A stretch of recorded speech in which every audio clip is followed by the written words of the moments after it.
Now, we understand that this was a traffic violation somewhere near the Joshua Tree area, and this pursuit has basically made its way through the Inland Empire along that 10 freeway westbound until he just momentarily just transitioned to the southbound side of the 605 freeway just a little while ago here. Now, we understand based on some scanner chatter that there might be a couple of juveniles inside of this silver or gray Lincoln Navigator here. Now, the want originally we understand was simply a traffic infraction or a traffic violation. Now, why they keep chasing them, that's the big question.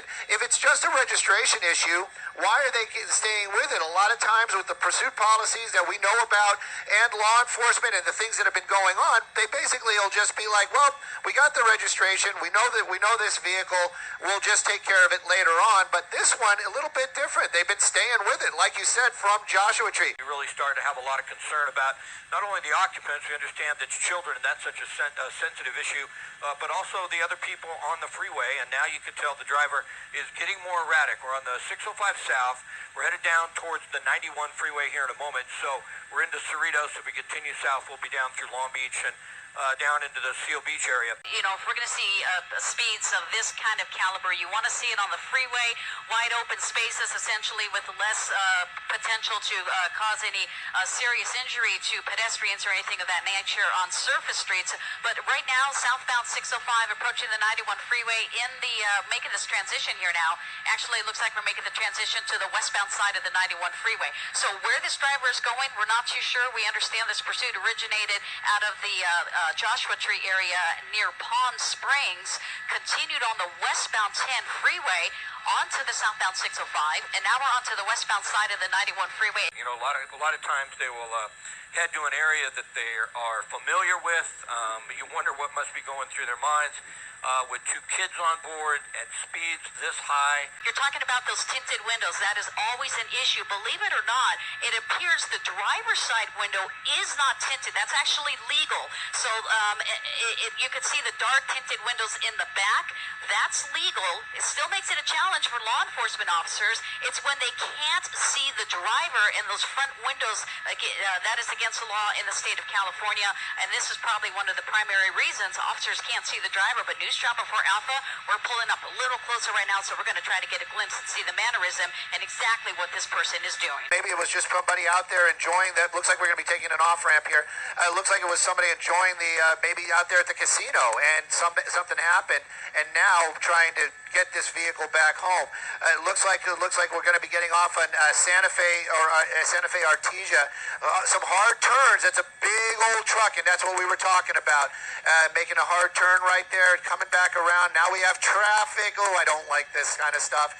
And I don't know if he had a green light or not. Probably not, but at least it was a right turn. Moving at a pretty good clip here. Doing obviously what he can to get away and keep some distance from the pursuing CHP officers there. But again, we have two law enforcement helicopters up. We're talking about the CHP as well as the LA County Sheriff's Department. Of course, they might be in a tracking mode, and we understand that too. California Highway Patrol, highways right in the name of it.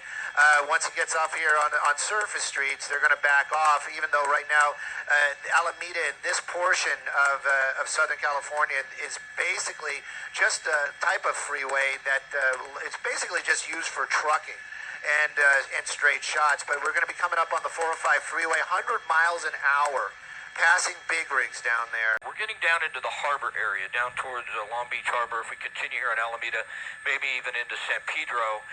So it'll be interesting. At least we're not in a residential area, but there's a pretty fast passing of that vehicle.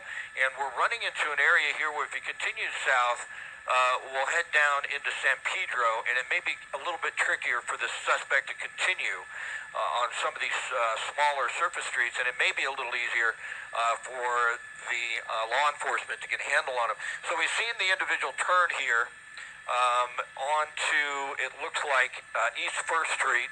He's going to have to make a decision here, whether he makes a left or a right turn or even a U-turn. But right now, if he makes a right turn, he's going to put himself in a cul-de-sac here. So, okay, he's going to bury himself in a cul-de-sac unless he reverses out. I don't see any okay, there's the CHP units turning off the main. And, okay, so he's turning, reversing out of the cul-de-sac. And now he is going to be confronted, well, in a head-on type situation. You can see that he is going the wrong way. Okay, there he goes to the right side of traffic there. He's headed back towards Alameda right now, so he'll come back onto that major intersection, and most likely we could have law enforcement there, and I don't see them right now. So you know what, Michael? We must be in a tracking mode. I'm listening to the California Highway Patrol, and it's the helicopter that's providing the information as to far as his location. To realize that it's not good. It's always going to end with handcuffs, one way or another. You're going to wind up in handcuffs. Just hopefully nobody gets hurt. I'm assuming they don't think they're kidnapped, because I don't think they would back off if that was the case. I'm assuming more than likely because they went to this mode of just setting back and watching surveillance. They don't feel there's an immediate danger to the children. So maybe they know now that it's a mother or a father. Maybe they don't speak good English, or maybe they're just scared and they're trying to talk to someone in the family or calling their cell phone. They're trying to do a lot of things to try and get this to conclude without anybody getting hurt. You do not see any ground units, and the reason is they put themselves in a tracking mode to hopefully minimize the potential danger and slow that driver down. Look at the speed right now, 43 miles per hour. That worked. Driver is driving slow, not so recklessly as we saw before, obeying the traffic signs for most what he can. It looks like he's going to cut through a gas station. I know we've all done that, not wanting to wait for a red light. He's doing the same thing, and he's making a turn now. He's going up Figueroa Street. Kind of going to flip a U-turn there and maybe get back onto Anaheim. But the driver appears not to be too familiar with this area, but seems to be obeying the laws for the most part. If any good news, Michael, we're not seeing those reckless, dangerous speeds we were seeing moments ago as we just passed the 110 Harbor Freeway. As I pause to see if he actually is, it sounds like we're going to set up for a southbound turn right there. So we'll see if there's an on-ramp right there, or if this person's still trying to make his way to a location. So back on we're getting on the 110 freeway. So I just, that kind of eliminates lives in the Wilmington area now that we're getting back onto the,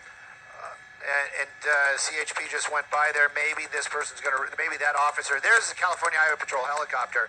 So now we're back southbound 110 freeway. We're almost coming up to the end of the freeway here. So south on the 110 Harbor Freeway, it's going to end here in a second, just crossing over Channel Street. So he just passed Channel Street, exiting the freeway right now, south on the Harbor Freeway, not too far from the USS Iowa, I believe, just around the corner. I'm looking out the window here. So that gives you an idea of where we are in the Harbor San Pedro area. Feel for where we are.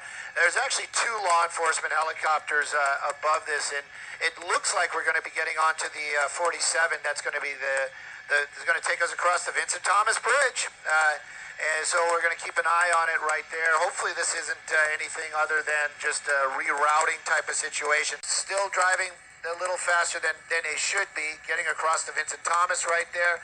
And again, this is a pursuit. Now we're hearing that there's might be some children inside that vehicle.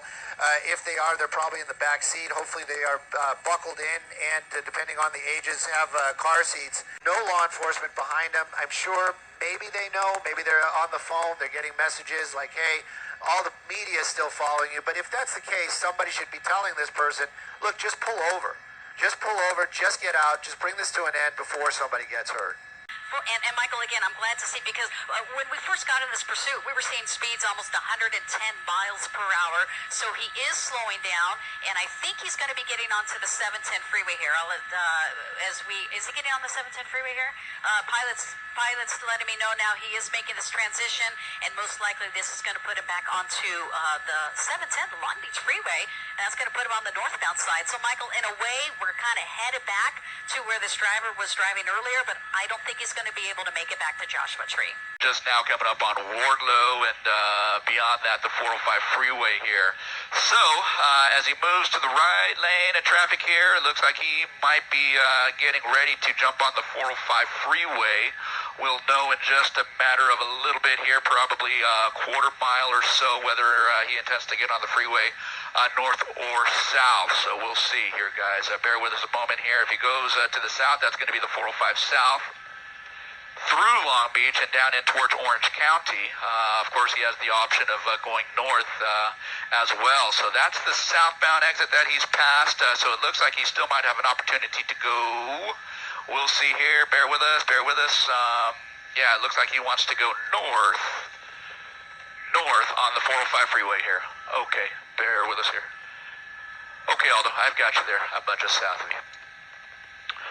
Okay.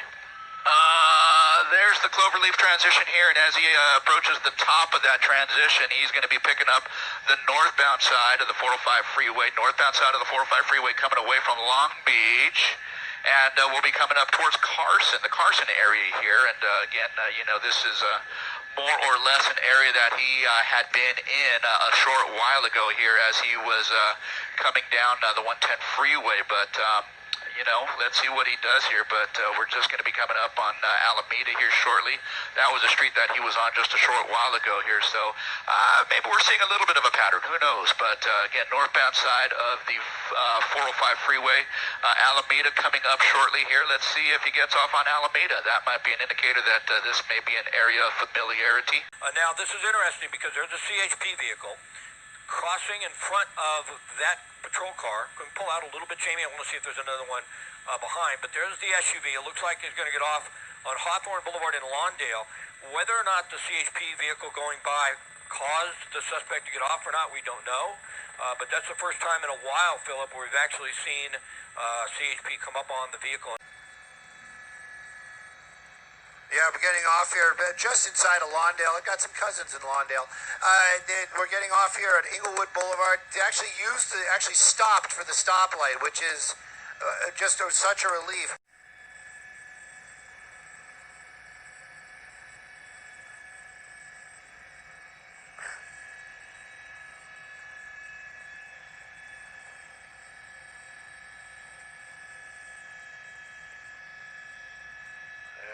What are they doing? Just stay wide.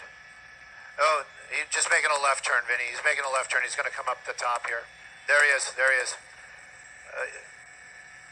Yep.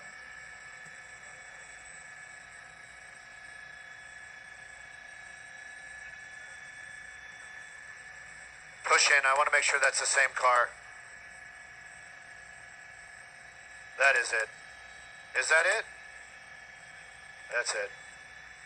Coming out of the Joshua Tree area, down most likely Highway 62 onto the 10 freeway, out to Palm Springs, that's a 100-mile drive at least. I do it all the time to visit my mom in Palm Springs, so I know that drive. It is about 110 miles getting into the LA County area. So right now, considering that we've been driving a lot beyond that, we're at least most likely about 100 and I would say almost 200 miles since this pursuit started. So well over 200 miles an hour. You just do or 200 miles rather driven, just do the calculations, and that pretty much will tell you how much further this driver potentially can go. But I can't tell you where he is right now. He just made the transition from the 405 southbound to the South 110 Harbor Freeway.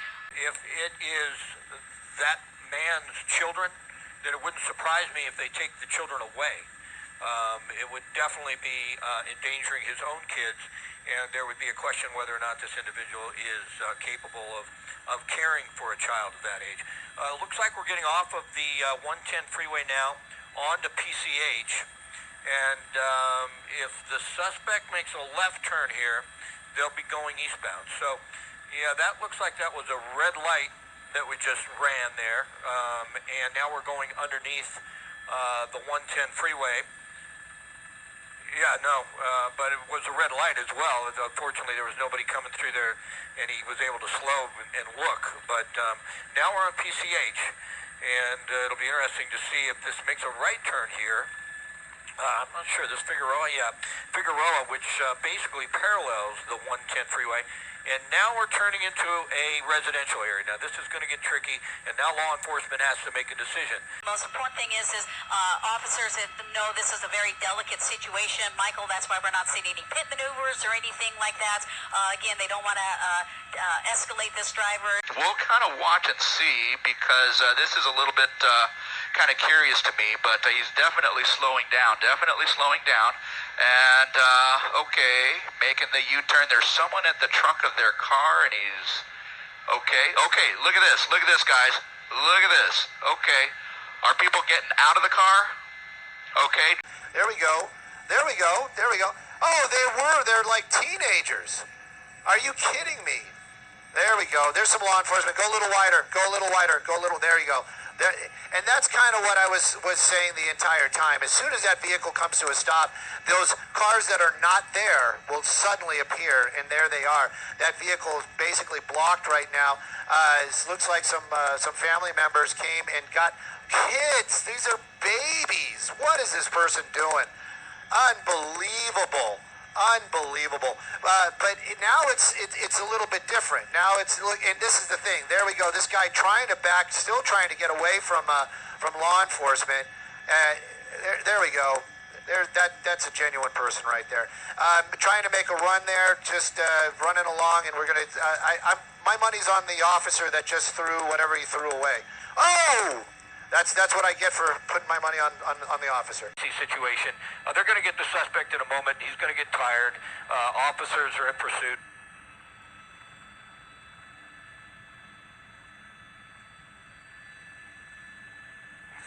Yep.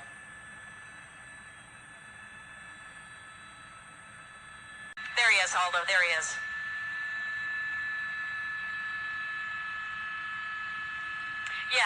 Yeah, the children are safe. That's the good news. Driver's still running. It's just going to be a matter of time here. It may come out here and be greeted by officers.